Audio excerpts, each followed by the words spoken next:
So, hello guys! What's up? It's me again, si Mima Alicia nyo at nagbabalik ulit para sa ating panibagong video.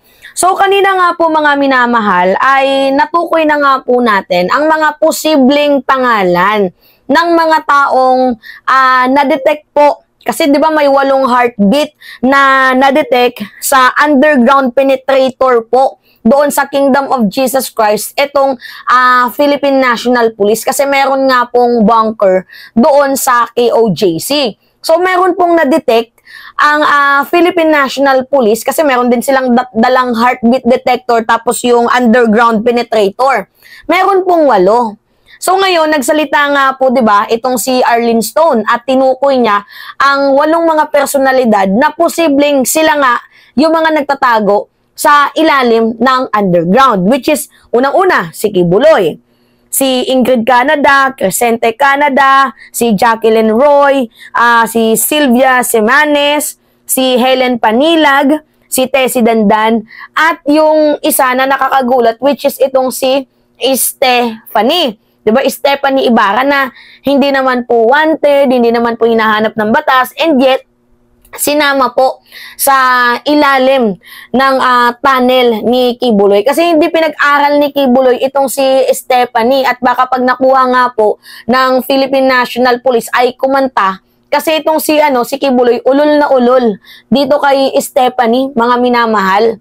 Kumbaga, magkalapit lang yung kwarto ni Stephanie at nitong si Kibuloy, according po yan kay Arlene Stone.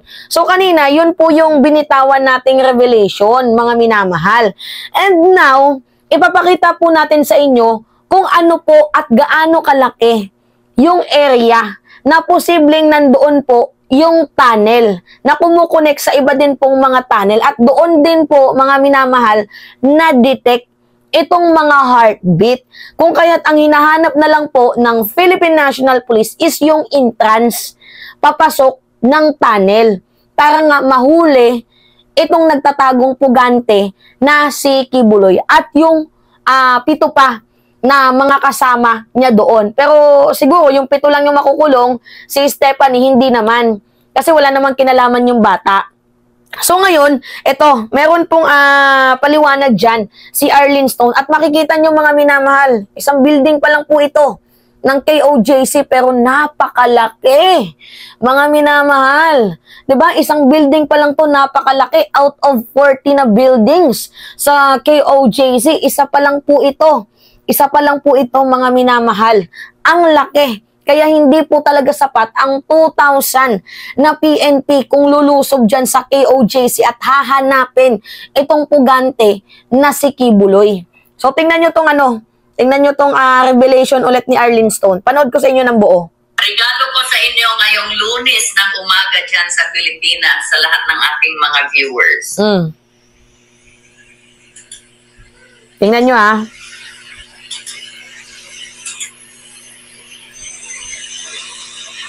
Ito guys, ito yung mapa. Close in na map sa compound ni Kibuloy. Ito yung GNC. And sa first floor po nito, andito yung mga kwarto ng pastoral at kwarto ni Kibuloy. Wow! At yung admin, andito din. Asan ba yung heartbeat guys? Ito yung tinatawag nila na Heart of David sa grupo ni Kibuloy at ni Kibuloy. Ito yung Heart of David. Nakita nyo guys itong circle na itong may arrow dito. Ito yung Heart of David. Naku. Na sinasabi. Diyan nila na manmanan itong 8 heartbeats na it's highly likely na yung 8 heartbeats na yon, sila yon ni Kibuloy, at dahil dinamay nila si Stephanie dito sa pagtago-tago nila, kaya naging 8. So ngayon, saan yung pwedeng entrance nito? Before yung entrance ng mga underground ni Kibuloy ay nasa kwarto lang ni Stephanie at kwarto niya. Pero hindi po natin alam ngayon na nagbago na. According to our sources po, nahirapan yung ating PNP. So ngayon, what we can do is to help out. Sabi ko nga sa inyo, may pinadala tayo na asset to help out the operation. So hopefully, magiging helpful na ito. So, yan lang muna ang pwede kong ma-share sa inyo guys, ha? I-unshare ko na yung aking screen para hindi masyadong mahalata. Okay. Yan, diba? Kasi si Arlene Stone is isa po yan. One of the person na tumutulong dito nga po sa paghuli kay Kibuloy. Siya nga yung nag-reveal, di ba, mga minamahal, noon pa man, ni-reveal niya na merong tunnel dyan sa ilalim. Di ba, merong tunnel dyan sa ilalim. Kaya kahit anong gawin ninyo, hindi nyo makikita dyan sa, sa aerial view si Kibuloy kasi may underground tunnel. Baka malay nyo, sinusuplayan lang ng pagkain dyan si Kibuloy. Di ba, mga minamahal? Nung tinuro nga ni Arlene Stone yung posibleng pintuan ng tunnel, nakasarado na po. So, meaning nga, mga minamahal, binago na po. Binago na yung pintuan. At baka malay natin, mas pinahaba pa yung tunnel. Pinag-connect-connect sa 40 buildings na yan. Talagang ginastusan nga ni Kibuloy, no? So, para sa akin, itong si Kibuloy is nai-inspired na sa mga gera-gera attack movement. Kasi yung mga tunnel, mga minamahal, binubuo yan ng mga soldier para maiwasan nila yung nuclear bomb. Diba? Si Kibuloy naman, ginawa niya yung tunnel para maiwasan ng FBI at yung Philippine National Police dahil sa kanyang mga pagkakasala para maiwasan ang arrest warrant, ang search warrant, ang warrant of arrest dahil sa kanyang mga ginagawang kasalanan. So para sa akin, mga minamahal, oras na lang ito. Oras na lang po, mga minamahal, ang inaantay natin ngayon. Kahit nagmamaktol na ang KOJC, wala po talaga silang magagawa. Tingnan nyo itong ginagawang pagmamaktol ng mga minamahal, ng Kingdom of Jesus Christ. Grabe yung kanilang pagwawala.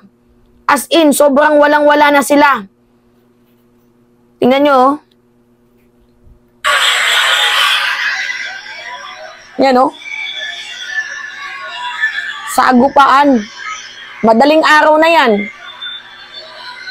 Pero yan ba yung 8 million? Yan ba yung 8 million? At tingnan nyo yung pinaglalaban ninyo, ha? Tingnan nyo si Kibuloy kung gaano kagago. Kay sa langit na kasama ko. Lalo na kung pumunta kay sa langit na kasama ko.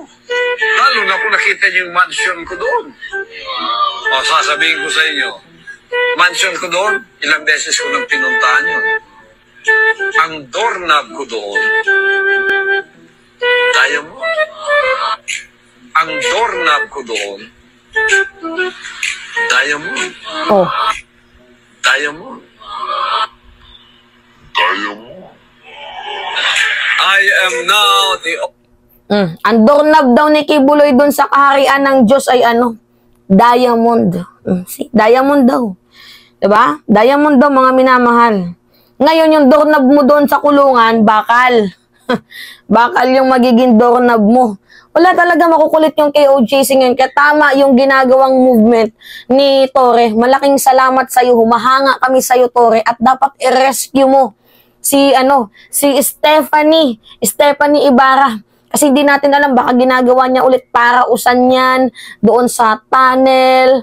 Diba? So, kailangan i-rescue yung bata. Kawawa naman. Napaka-inosente tingnan, malaanghel yung kanyang mukha, mga minamahal. Kaya mararapat lamang na iligtas siya sa kademonyuhan, sa kapahamakan na idinudulot ni Kibuloy.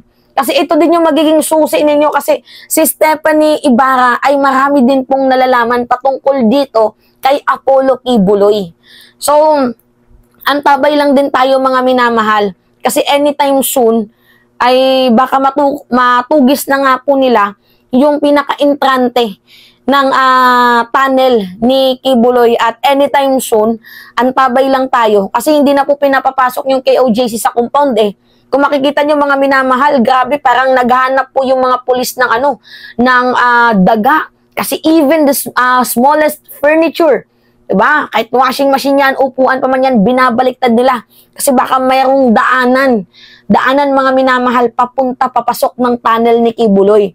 Kahit yung mga sahig, minamanmanan, tinitingnan nila, inaangat nila yun, mga minamahal, nang sa gayon matugis nila kung totoo nga bang, kung talagang walang butas doon para makalusot si Kibuloy.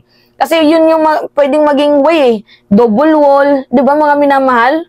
Dito sa secret tunnel ni Kibuloy. So, yun po, yung natin ngayon, yung update natin. So anyway, it's me again, si Mima Alicia nyo, at nagbabalik ulit para sa ating panibagong video.